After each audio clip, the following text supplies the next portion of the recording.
الحمد لله رب العالمين والعاقبة للمتقين ولا عدوان إلا على الظالمين والصلاة والسلام على رسوله الكريم اما بعد۔ اللہ تبارک و تعالیٰ پر حمد و ثنا اور اس کے نبی کریم صلی اللہ علیہ وسلم پر بے شمار بے حد بے عدد درود سلام کے بعد، محترم ناظرین، قصص القرآن کے اس سلسلہ وار پروگرام میں ہم آپ کی خدمت میں حاضر ہیں۔ السلام علیکم ورحمۃ اللہ وبرکاتہ۔ ناظرین کرام، ہماری گفتگو غزوہ احزاب اور غزوہ خندق سے متعلق جاری ہے۔ بات پہنچی تھی ہماری کہ اللہ تبارک و تعالیٰ نے ایمان والوں کی غزوہ احزاب اور غزوہ خندق کے موقع پر ایک بہترین مدد فرمائی، اور یہ جو مدد تھی ایک بہت بڑا احسان، انعام اللہ تبارک و تعالیٰ کی طرف سے تھا۔ اسی لیے اللہ تبارک و تعالیٰ نے اس احسان اور انعام کا ذکر فرمایا، اور مدد جو فرمائی، نمبر ایک، بنو قریظہ کے لوگ جنہوں نے قریش سے وعدہ کیا تھا کہ ان کی مدد کریں گے ایمان والوں کے خلاف جو کہ مدینہ المنورہ کے اندر تھے، انہوں نے وعدہ خلافی کی۔ جب وعدہ خلافی کی، یہ ایک بہت بڑا جھٹکا ان کو لگا، ہمت پست ہو گئی ان کی۔ نمبر دو، اللہ تبارک و تعالیٰ نے تیز ہوا بھیجی، جس ہوا اور طوفان سے ان کے سامان، ان کے خیمے سب بکھر گئے۔ اللہ تبارک و تعالیٰ نے نمبر تین، اللہ تبارک و تعالیٰ نے آسمان سے فرشتوں کو بھیجا۔ فرشتوں کو اس لیے بھیجا تاکہ فرشتے جا کر کے ان کے درمیان ڈر اور خوف ڈال دیں، اور حقیقت میں فرشتوں نے یہی کیا۔ آسمان سے اترنے کے بعد ان کے دلوں میں ڈر اور خوف ڈال دیا، اور ڈر اور خوف اتنا زیادہ کہ ان کی ہمت پست ہوئی، یہاں تک کہ یہ سب کیا ہے، لوٹ گئے، اپنے اپنے راستہ جو ہے انہوں نے اختیار کیا، اور ایمان والوں سے مڑ پھیر کرنے کی اور مقابلے کرنے کی ہمت نہیں رکھی۔ اللہ تبارک و تعالیٰ نے قرآن مجید میں فرمایا، یا ایھا الذین آمنوا اذکروا نعمت اللہ علیکم، اے ایمان والو، اللہ تبارک و تعالیٰ کی نعمت کا تم ذکر کرو، جو نعمت اللہ تبارک و تعالیٰ کی تم پر ہے۔ اذ جاءتکم جنود، کہ تمہارے پاس لشکر آئے، فارسلنا علیہم ریحا وجنودا لم تروها، تو ہم نے جب تمہارے پاس لشکر آئے تو ہم نے تیز طوفان بھیجا، اور اسی طرح وجنودا لم تروها، اور ایسے لشکر بھیجے جس کو تم نے دیکھا بھی نہیں، یعنی فرشتوں کو بھیجا تمہاری مدد کے لیے، ان کو مارنے کے لیے، ان کی ہمت پست کرنے کے لیے، حوصلے کو ختم کرنے کے لیے ہم نے فرشتوں کو بھی بھیجا جس کو تم نے دیکھا نہیں۔ وَكَانَ اللَّهُ بِمَا تَعْمَلُونَ بَصِيرًا، اور جو کچھ تم کرتے ہو اسے اللہ تبارک و تعالیٰ دیکھتا ہے۔ اسی طرح اللہ تبارک و تعالیٰ نے ایک اور مقام پر سورہ الاحزاب ہی میں فرمایا، وَرَدَّ اللَّهُ الَّذِينَ كَفَرُوا بِغَيْظِهِمْ لَمْ يَنَالُوا خَيْرًا وَكَفَى اللَّهُ الْمُؤْمِنِينَ الْقِتَالَ وَكَانَ اللَّهُ قَوِيًّا عَزِيزًا۔ اللہ تبارک و تعالیٰ نے کفار کو لوٹا دیا، اور کفار کو آگے بڑھنے کی توفیق نہیں دی، اور کفار نے جو خیر کی امید رکھی تھی کہ ہم لڑ سکیں گے، ان کو زمین سے ایمان والوں کو اکھاڑ دیں گے، لم ینالوا خیرا، بالکل جو ہے ذرہ برابر ان کی سوچ کے مطابق ان کو کسی قسم کی خیر اور بھلائی نہیں پہنچی۔ وَكَفَى اللَّهُ الْمُؤْمِنِينَ الْقِتَالَ، اللہ تبارک و تعالیٰ نے ایمان والوں کو قتال کرنے سے بچا دیا، اللہ ان کے لیے کافی ہو گیا۔ وَكَفَى اللَّهُ الْمُؤْمِنِينَ الْقِتَالَ، اللہ تبارک و تعالیٰ نے ایمان والوں کے لیے اپنے آپ کو کافی سمجھا، اور جو ہے ان کو لڑنے نہیں دیا۔ یعنی مطلب یہ کہ لشکر آ چکا ہے لڑنے کے لیے، اس کے باوجود ایمان والوں کو اللہ تبارک و تعالیٰ نے لڑنے نہیں دیا، اللہ اس لشکر کے لیے کافی ہو گیا۔ کتنی بڑی نعمت جس کا ذکر اللہ تبارک و تعالیٰ قرآن مجید میں فرمایا۔ وَكَفَى اللَّهُ الْمُؤْمِنِينَ الْقِتَالَ، اللہ تبارک و تعالیٰ نے ان ایمان والوں کو لڑنے کے لیے اپنے کو کیا ہے، کافی سمجھا، اور اللہ ہی تبارک و تعالیٰ تنہا اس لشکر سے، اور بڑی تعداد میں جو لشکر تھے کفار کے، اللہ نے ان سے کیا ہے، نپٹ لیا، ایمان والوں کو آگے بڑھنے نہیں دیا، ان کو تکلیف نہیں پہنچی۔ وَكَانَ اللَّهُ قَوِيًّا عَزِيزًا، اور یقیناً اللہ تبارک و تعالیٰ عزت والا ہے اور بہت ہی قوی اور طاقت والا ہے۔ وَأَنزَلَ الَّذِينَ ظَاهَرُوهُم مِّنْ أَهْلِ الْكِتَابِ مِنْ صَيَاصِيهِمْ وَقَذَفَ فِي قُلُوبِهِمُ الرُّعْبَ فَرِيقًا تَقْتُلُونَ وَتَأْسِرُونَ فَرِيقًا۔ اسی طرح اللہ تبارک و تعالیٰ نے اہل کتاب کا ایک گروہ، اہل کتاب کے ایک گروہ سے مراد ادھر بنو قریظہ جو کہ یہود تھے، ان کا دین یہودیت تھی، بنو قریظہ مدینہ منورہ میں، اللہ نے ان کے بارے میں فرمایا وَأَنزَلَ الَّذِينَ ظَاهَرُوهُم مِّنْ أَهْلِ الْكِتَابِ مِنْ صَيَاصِيهِمْ وَقَذَفَ فِي قُلُوبِهِمُ الرُّعْبَ۔ اللہ تبارک و تعالیٰ نے وہ اہل کتاب یعنی بنو قریظہ جنہوں نے قریش کی مدد کرنے کا ارادہ کیا تھا، اللہ نے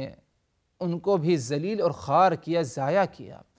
اور ان کے قلعوں سے، ان کے گھروں سے اللہ تبارک و تعالیٰ نے ان کو باہر نکال دیا۔ وَقَذَفَ فِي قُلُوبِهِمُ الرُّعْبَ، اسی طرح اللہ نے ان کے دلوں میں ڈر اور خوف ڈال دیا۔ فَرِيقًا تَقْتُلُونَ وَتَأْسِرُونَ فَرِيقًا، یہ اہل کتاب بنو قریظہ جنہوں نے قریش سے وعدہ خلافی کی تھی، تم نے ان میں سے بعض کا قتل کیا اور بعض کو کیا ہے قیدی بنا لیا۔ اس آیت کی مزید وضاحت کے لیے کہہ دی جائے یہ بات کہ جب آپ صلی اللہ علیہ وسلم غزوہ خندق سے لوٹ کر کے آئے، اپنے بدن وغیرہ کی صفائی وغیرہ کرنے جا رہے تھے اور نہانا غسل وغیرہ کا اہتمام کرنے جا رہے تھے، اتنے ہی میں جبرائیل امین چلے آئے اور کہنے لگے اے اللہ کے رسول، آپ نے آپ کے ساتھیوں نے اسلحہ رکھ دیا ہے، ہم نے تو ابھی تک اسلحہ نہیں رکھا، ہم تو ابھی بھی تیار ہیں لڑنے کے لیے، اٹھیے آپ اور اعلان کریے اپنے ساتھیوں کے درمیان کہ ہر ایک اسی وقت جو ہے نکلے بنو قریظہ کی طرف۔ بنو قریظہ جن سے تمہارا معاہدہ تھا کہ بنو قریظہ مدینہ المنورہ میں رہیں گے جو کہ یہودی ہیں، اس شرط کے ساتھ کہ کبھی بھی دشمن کا یہ ساتھ نہیں دیں گے، لیکن بنو قریظہ نے تمہارے ساتھ وعدہ خلافی کی اور دشمن کا، قریش کا انہوں نے ساتھ دیا، اور جب ان کا ساتھ دیا کچھ دیر کے لیے تو قریش کے ساتھ بھی انہوں نے کیا ہے وعدہ خلافی کی۔ لیکن ادھر جو اہم نقطہ ہے وہ یہ کہ ایمان والوں کے ساتھ بھی کیا ہے بنو قریظہ جو کہ یہود تھے، انہوں نے کیا ہے وعدہ خلافی کی۔ تو جبرائیل امین نے کہا کہ انہوں نے تمہارے ساتھ وعدہ خلافی کی، جاؤ ان کے ساتھ تمہیں کیا ہے لڑنا ہے۔ اللہ کے رسول صلی اللہ علیہ وسلم نے صحابہ کرام کو بنو قریظہ کی طرف بھیجا، یہاں تک کہ بنو قریظہ جو اپنے قلعے میں بند ہو چکے تھے، 25 دن تک لگ بھگ کیا ہے ان کو گھیرا رہا صحابہ کرام نے، یہاں تک کہ آخری میں یہ فیصلہ ہوا، یہ معاہدہ ہوا کہ بنو قریظہ کے جو مرد ہیں، جو لڑنے کے قابل ہیں، ان کا قتل کر دیا جائے، اور جن کے اندر لڑنے کی استطاعت نہیں، طاقت نہیں، بوڑھے ہیں یا چھوٹے بچے ہیں جو لڑنے کے قابل نہیں، ان کو کیا ہے قید کر دیا جائے۔ تو اللہ نے فرمایا کہ اہل کتاب جنہوں نے قریش سے حمایت کی تھی اور ان کی جو ہے مدد کی تھی، اللہ نے ان کو ان کی قلعوں سے نکال دیا۔ وَقَذَفَ فِي قُلُوبِهِمُ الرُّعْبَ، ان کے دلوں میں اللہ نے کیا ہے ڈر ڈال دیا۔ فَرِيقًا تَقْتُلُونَ، اسی بنی قریظہ کے بعض کو تم جو ہے بعض کا قتل کرتے ہو، وَتَأْسِرُونَ فَرِيقًا، اور بعض کو تم کیا ہے قیدی بناتے ہو، یعنی جو لڑنے کے قابل تھے ان کا تم نے قتل کر دیا، اور جو لڑنے کے قابل نہیں تھے تم نے ان کو کیا ہے قیدی بنا لیا۔ اور یہ فیصلہ سعد ابن معاذ کا تھا۔ اللہ کے رسول صلی اللہ علیہ وسلم تو اس موقع پر مدینہ منورہ میں تھے، آپ صلی اللہ علیہ وسلم نے صحابہ کرام کو لڑنے کے لیے کیا ہے بھیج دیا تھا۔ تو اہل کتاب بنو قریظہ کا اس پر اتفاق ہوا کہ ہمارے اور ایمان والوں کے درمیان جو معاملہ ہے اس کا فیصلہ ایک آدمی کرے، ایک تیسرا آدمی جو تیسرے طرف ثالث۔ تو سبوں کا اس پر اتفاق ہوا کہ سعد ابن معاذ جو بات کہیں گے، جو فیصلہ کریں گے، اسی کو ہم قبول کریں گے۔ تو یہ فیصلہ کرنا کہ جو لڑنے کے قابل ہیں ان کا قتل کر دینا، اور جو لڑنے کے قابل نہیں ہیں ان کو قیدی بنا لینا، یہ فیصلہ سعد ابن معاذ کا تھا۔ جب آپ صلی اللہ علیہ وسلم کو یہ فیصلہ معلوم پڑا تو آپ صلی اللہ علیہ وسلم نے فرمایا کہ اللہ تبارک و تعالیٰ کا بھی ساتوں آسمان کے اوپر کیا ہے یہی فیصلہ تھا، یعنی یہ بھی کیا ہے اللہ تبارک و تعالیٰ کی طرف سے مدد تھی کہ اللہ نے سعد ابن معاذ کے ذہن میں اور ان کے دل میں کیا ہے اس فیصلے کو ڈالا، اور یہی فیصلہ کیا ہے سعد ابن معاذ نے کیا ہے بیان کیا۔ آگے فرمائے اللہ تبارک و تعالیٰ نے وَأَوْرَثَكُمْ أَرْضَهُمْ وَدِيَارَهُمْ وَأَمْوَالَهُمْ وَأَرْضًا لَمْ تَطَئُوهَا، اللہ تبارک و تعالیٰ نے ان کے زمین، ان کے گھر، ان کے مال اور ان کے بعض علاقوں کا تمہیں کیا ہے وارث بنا دیا۔ ظاہر سی بات ہے، بنو قریظہ میں جو لڑنے کے قابل تھے تم نے ان کو کیا ہے وہ بنا دیا، قتل کر دیا، اور جو لڑنے کے قابل نہیں تھے، چھوٹی عمر تھی یا عورتیں تھیں، تم نے ان کو کیا ہے قید کر لیا۔ اب پورا مکانات، پورا گھر، مال ان کا ادھر ہے۔ اس مال کا کیا ہوا؟ اللہ تبارک و تعالی نے تمہیں کیا ہے ان کے زمین کا، ان کے علاقے کا وارث بنا دیا، ان کے گھر کا وارث بنا دیا۔ وَأَمْوَالَهُمْ، اور ان کے جو مال تھے، نقدی درہم و دینار رہا ہوگا، سونا چاندی، جانور ہیں، کھیتی ہے، گھر کے آثاث ہیں، یہ ساری چیزوں کا اللہ تبارک و تعالی نے تمہیں کیا ہے اس کا وارث بنا دیا۔ وَأَرْضًا لَمْ تَطَئُوهَا، اور کچھ ایسی زمینیں جن کا وارث اللہ تبارک و تعالی نے تمہیں بنایا جس پر تم نے کیا ہے آج تک کبھی اپنا قدم بھی نہیں رکھا۔ ادھر جو ہے ایک قسم کی پیشن گوئی ہے یا ایک قسم کی ایک اہم نعمت کا ذکر ہے، اور جیسے کہ مفسرین کہتے ہیں وہ زمین جس پر ایمان والوں نے اپنا قدم نہیں رکھا کبھی، اللہ نے وہ زمین بھی ایمان والوں کے حق میں دی۔ اس زمین سے مراد خیبر کی زمین ہے۔ غزوہ خیبر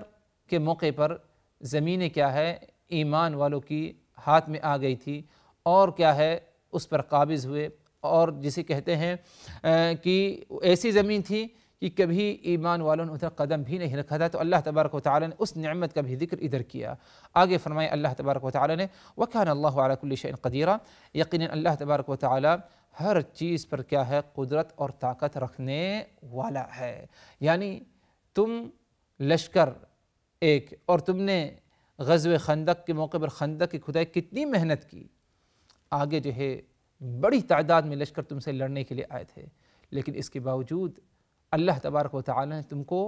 لڑنے سے دور رکھا۔ وَكَفَى اللَّهُ الْمُؤْمِنِينَ الْقِتَالَ، اللہ نے لڑنے سے، قتال کرنے سے تمہیں کیا ہے دور رکھا، بچائے رکھا۔ کتنی بڑی نعمت تھی۔ تو اس نعمت کا اللہ تبارک و تعالی نے ذکر قرآن مجید میں فرمایا، اور تین طرح کی جو ہے یہ مدد تھی۔ نمبر ایک کہ اللہ نے اہل کتاب میں سے جو بنو قریظہ کے لوگ تھے جنہوں نے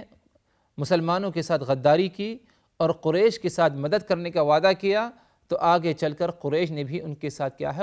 قریش کے ساتھ بھی انہوں نے کیا ہے وعدہ خلافی کی۔ جب قریش کے ساتھ بنو قریظہ نے وعدہ خلافی کی تو قریش کے افراد جو تھے وہ ہمت پست ہو گئے۔ اسی طرح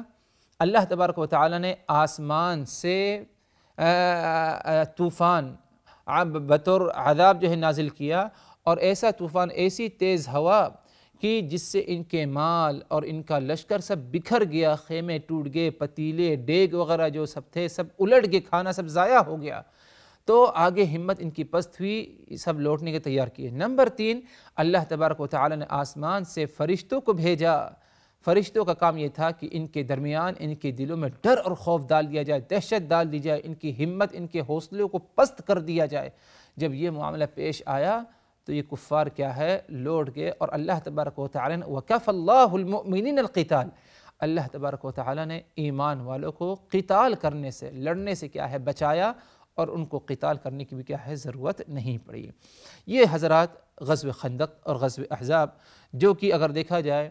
ہجرت کے 5ویں سال کیا ہے پیش آئی، اور مشرکین نے مدینہ والوں کو تقریباً، جیسے کہ مختلف روایات میں آتا ہے کہ 20 دن، بعض نے کہا کہ 24 دن، اور بعض اہل علم اہل سیر کہتے ہیں کہ 1 مہینے تک تقریباً کیا ہے مشرکین نے مختلف لشکروں سے مدینہ والوں کو اپنے گھیراؤ میں رکھا تھا، تاکہ کسی بھی صورت سے کیا ہے مدینہ میں ہم داخل ہو جائیں اور ایمان والوں کو جو ہے ختم کر دانے نام و نشان ان کا، اور اسی طرح کیا ہے ان کے مال کو مال غنیمت بنا لیا جائے، ان کی عورتوں کو جو ہے قید کر لیا جائے۔ لیکن اللہ تبارک و تعالی نے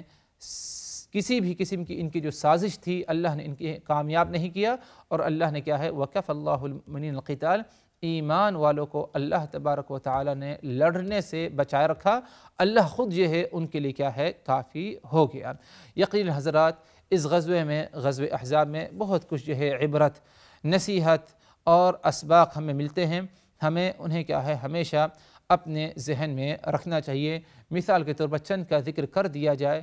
کہ اللہ کے رسول صلی اللہ علیہ وسلم کے ہر قسم کے جو ہے معجزے کو تسلیم کیا جائے۔ آپ صلی اللہ علیہ وسلم کے جو معجزے ہیں ان میں سے بعض کا ذکر قرآن مجید میں آیا اور بعض کا ذکر سیرت نبی میں ہے۔ ہم جو ہے آپ صلی اللہ علیہ وسلم کے تمام معجزات کو کیا ہے تسلیم کریں۔ سب سے بڑا معجزہ آپ صلی اللہ علیہ وسلم کا قرآن مجید ہے۔ قرآن خود جو ہے ایک بہترین اور سب سے اہم معجزہ ہے،